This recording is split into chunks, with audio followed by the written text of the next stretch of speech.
बच्चों आज आपको एक हम ऐसे व्यक्ति की कहानी बताएंगे जो अपनी वीरता के लिए आज भी इतिहास में हमारे नाम, उनका नाम है वीर अभिमन्यु। उनके पापा यानी उनके पिताजी का नाम था अर्जुन। वो उस समय नहीं थे तब उनके दुश्मनों ने चक्रव्यूह रचना की थी और उसी चक्रव्यूह में फंसकर अभिमन्यु मारे गए थे। चलिए आइए जानते हैं पूरी विस्तार से इसके, ठीक है। महाभारत का युद्ध चल रहा था।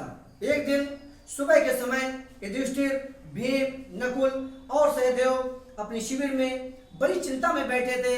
तभी अर्जुन का पुत्र 16 वर्ष का अभिमन्यु वहां आया। उसने युधिष्ठिर के चरण छुए और पूछा, महाराज आप इस समय किस सोच में बैठे हैं? युद्ध के क्या समाचार हैं? 16 साल का था और अपने बड़े पापा से पूछा कि महाराज आप इतने उदास क्यों हैं? क्या कारण है? युद्ध के क्या समाचार हैं? युधिष्ठिर ने कहा, समाचार अच्छे नहीं है बेटा, लेकिन तुम क्यों चिंता करते हो? हम लोग हैं ना। उन्होंने कहा, बेटा चिंता मत करो, हम लोग हैं ना यहाँ पे। अभिमन्यु ने आग्रह किया, महाराज मुझे भी तो बताइए आखिर बात क्या है। युधिष्ठिर बोले, अभिमन्यु तुम तो जानते ही हो कि अभी तक हमारी विजय हो रही थी, कौरवों के बहुत से वीर मारे गए, लेकिन आज तुम्हारे पिता अर्जुन यहाँ पे नहीं है तो कौरवों ने चक्रव्यूह बनाया है और हमें युद्ध के लिए ललकारा है।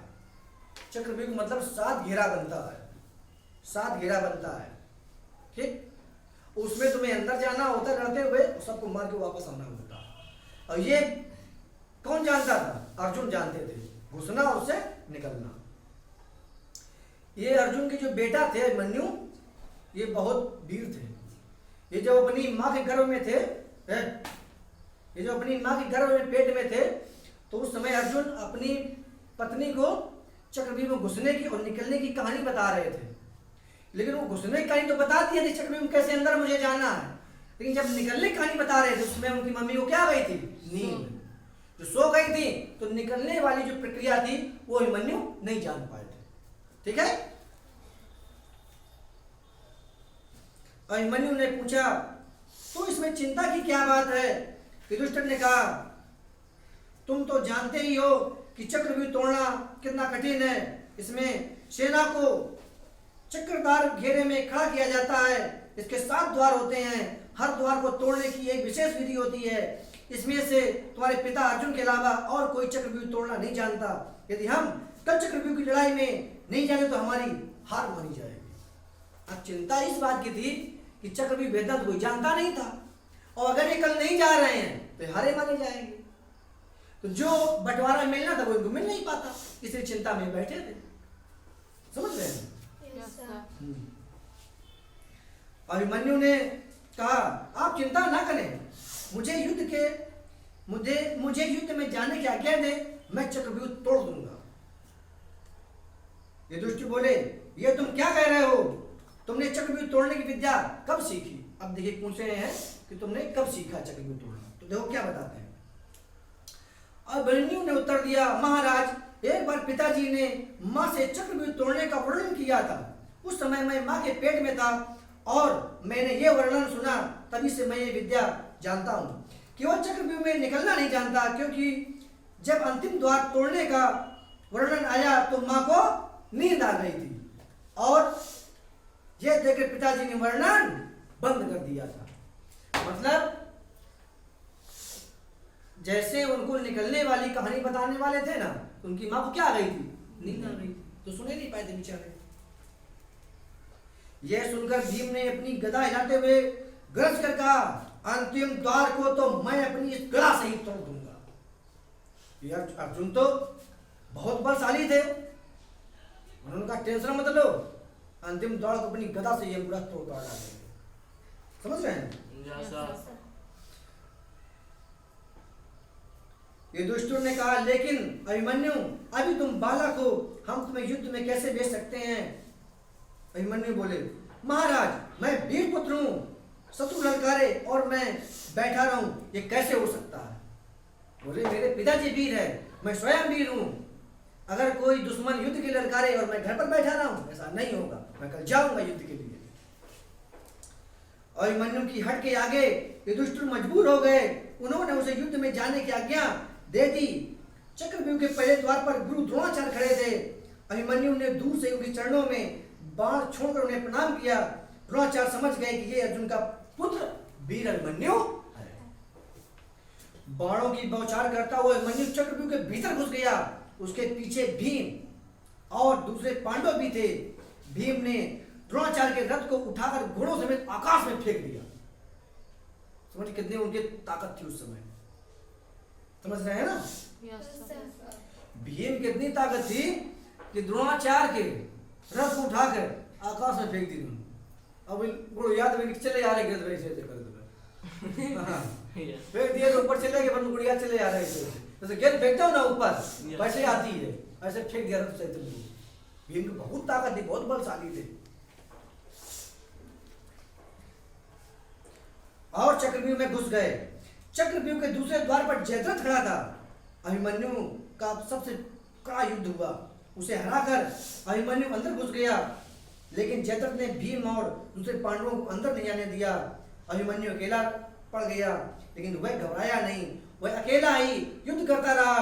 उसके बाणों की बौछार से कौरवों की सेना में हाथी, घोड़े, पैदल वाले सब गिरने लगे।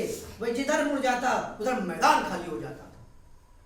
इतना पावरफुल थे अभिमन्यु कि जिधर घुसते थे बाणों से सबको बिछा देते थे मार करके उन्हें। चाहे घोड़ा हो चाहे आदमी, सब वहीं गिरता था मारकर, सब गिरता।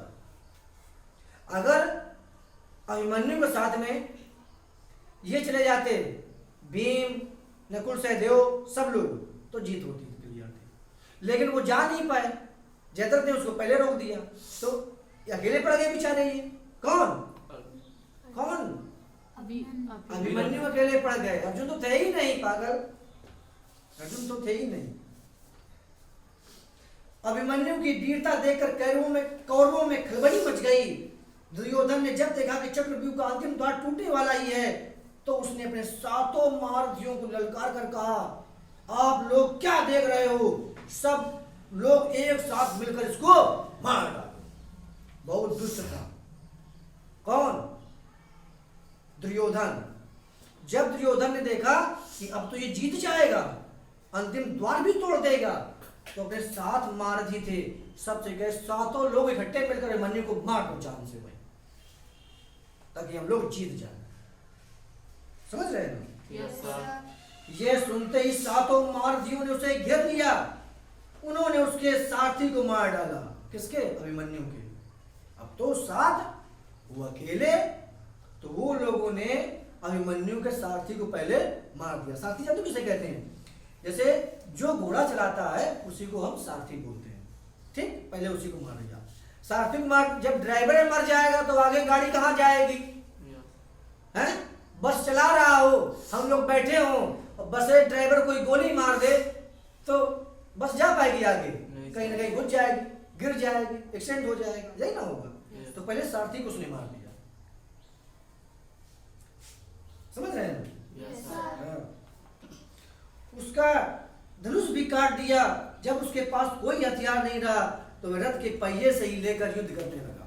अब देखिए, अब उसके धनुष को भी काट दिया, धनुष काट दिया, सब खत्म कर दिया, कुछ नहीं बचा। जब उसके पास कुछ भी नहीं बचा तो वो पहिया उठा लिया रथ का। आप समझ लीजिए, अभी हम लोगों से कहा जाए कि रथ का पहिया तो छोड़ दो, एक ऑटो होती है ना, ऑटो का पहिया उठा करके ले चलो आधा किलोमीटर, तो हम ले ही नहीं जा पाएंगे, कोई नहीं ले जा पाएगा। कितने वीर थे कि रथ के पहिए से युद्ध कर रहे थे, कितना भारी वजनदार होते हुए। समझ रहे हैं? शत्रुओं पर टूट पड़ा, लेकिन उन्होंने उसका पहिया भी काट डाला, वह निहत्था हो गया। तब सातों महारथियों ने उसके साथ बाणों की बौछार करके मार डाला।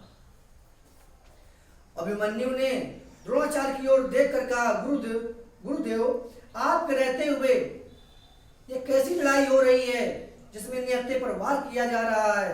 आप कुछ बोलते क्यों नहीं हो? अभिमन्यु ने जब लास्ट समय था तो उन्होंने गुरु से कहा कि आप सबसे बड़े बुद्धिमान गुरु हैं, आप क्यों नहीं रोक रहे हैं? हमें समझ नहीं आते हैं, नियते पर वार नहीं किया जाता है, आप क्यों नहीं रोक रहे हैं? लेकिन वो गुरु इसलिए नहीं बोल रहे थे क्योंकि वो दुर्योधन के दबाव में थे। समझ रहे हैं? Yes, sir. द्रोणाचार्य कुछ नहीं बोले, उनका सिर झुक गया। इतने में दुशासन के पुत्र ने पीछे से आकर अभिमन्यु के सिर पर गदा से वार कर दिया। अभिमन्यु धरती पर गिर पड़ा और फिर कभी नहीं उठा। पीछे से गदा से मार दिया बेचारे को। अब पीछे दिमाग होता है, और जहां पीछे बैठा तहां बेचारे वो वहीं गिर गए, फिर कभी नहीं उठे। अभिमन्यु को युद्ध में वीर गति प्राप्त हुई। अपने साहस और वीरता के कारण वे सदा के लिए अमर हो गए। उनकी वीरता की कहानी आज हमें यह प्रेरणा देती है कि हमको भी युद्ध लड़ना है, तो युद्ध सबसे नहीं लड़ना, अपने हक के लिए लड़ना है और सही के लिए लड़ना है। सही बात के लिए हम लोग घर पर बैठे रहें, झगड़ा न करें, ये भी गलत बात है। अपने हक के लिए लड़े, सही लड़े। दुर्योधन ने सही लड़े, गलत लड़ा दुर्योधन, और दुर्योधन ने ही अभिमन्यु को मरवा दिया। तो आज भी अभिमन्यु इतिहास में अमर है। हम लोग आज भी पढ़ते हैं, हम लोग आज पढ़ रहे हैं, आने वाले जब तक दुनिया रहेगी तब तक इनको याद करते रहेंगे, इनको पढ़ते रहेंगे। ठीक है? Yes, sir. चलिए, कैसी रही कहानी? Okay. चलिए, बोल।